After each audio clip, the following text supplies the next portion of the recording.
Hello and welcome to Exercise Your Thumbs. In this content review I'm going to be looking at Bioshock Infinite.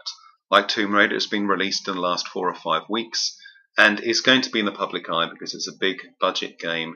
It comes from a well-known franchise and it's going to be widely advertised. So it is the kind of game that young people are going to be talking about and potentially playing. First thing to point out about Bioshock Infinite is its rating, which is, as with Tomb Raider, an 18. And the reason it's been given that rating is for the reasons of violence and bad language, as seen by those two icons next to the 18 rating there. Bit of history of Bioshock. It is the third game in a series of games. The games are critically applauded.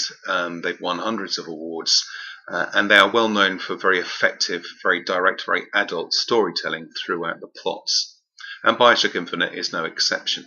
It's a story of a man, Booker DeWitt, who is sent to the floating city of Columbia to rescue a young lady and bring her back to New York. Columbia is a city that is seceded from the United States. It's set up as its own country, its own state with its own set of rules. And as this is set in 1912, issues of race and slavery are being discussed all the way through the game. I'll come to that in a moment though. Firstly, violence. This is a very violent game. The graphical style isn't quite as realistic as, say, with Tomb Raider, but the violence is still very graphic. You have various means with which to dispatch enemies, from stock weapons such as pistols, rocket launchers, machine guns. You also have vigors, which are a kind of magic, so you can throw fire bombs at people, you can possess them so that they will kill enemies for you. There is an electricity attack, and also an attack called Murder of Crows, which is, as it sounds, you send a big flock of crows towards your enemies and they peck him to death. And it is very violently done. The final way of dispatching people is through a melee attack, a close quarters attack, which is done with a thing called a skyhook. This is a thing that attaches to your arm, which allows you to use certain tracks throughout the game to access other areas. But it's also used in takedowns. This has a spinning blade at the end, and you'll often see it embedded in someone's head or the side of the neck and turned around. So again, huge amount of violence in the game, very graphically done. And it is continuous. You go into areas, you're attacked by enemies, you dispatch them and you move on. All the time a very evolving story is being told. There's also the case of bad language as well. There isn't a huge amount of bad language in the game, certainly nothing too strenuous, but it is present and something you might want to think about. The other thing that I'm surprised it wasn't rated for is there is a discrimination rating for games that talk about areas of discrimination. And this is a game that looks very sensibly and intelligently at racism in particular.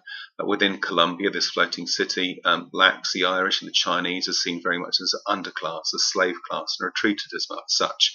And one of the subplots to the game is an uprising that is happening with those people. They are rebelling and rising up against, violently in some cases, against their oppressors. It also deals with religious fundamentalism as well.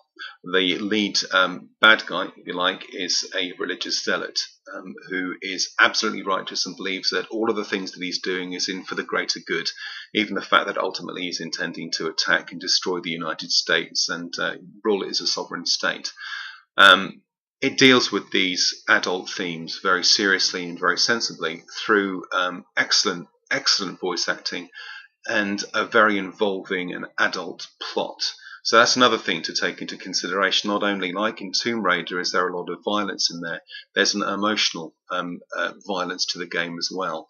And it will be discussing and asking questions of very serious issues, such as racism. And some people may even find some of the content inappropriate and offensive. I believe it was dealt with very intelligently and showed racism and religious intolerance for the stupidity that they actually are, but some people may not see it that way. So what you have in essence is a game that tells a very involving, very adult story which is beautifully drawn, but that is punctuated by extreme violence, bad language, and also elements of dealing with racism and religious intolerance, all of which are very, very adult themes. Again, like Tomb Raider, this is Bioshock Infinite has earned its 18 rating, deservedly. I've played all the way through it again, like Tomb Raider. I found it an excellent game. I enjoyed it thoroughly, but again, not one I could recommend for anybody under the age of 18, simply because of the themes that are discussed in the game, as well as the levels of violence.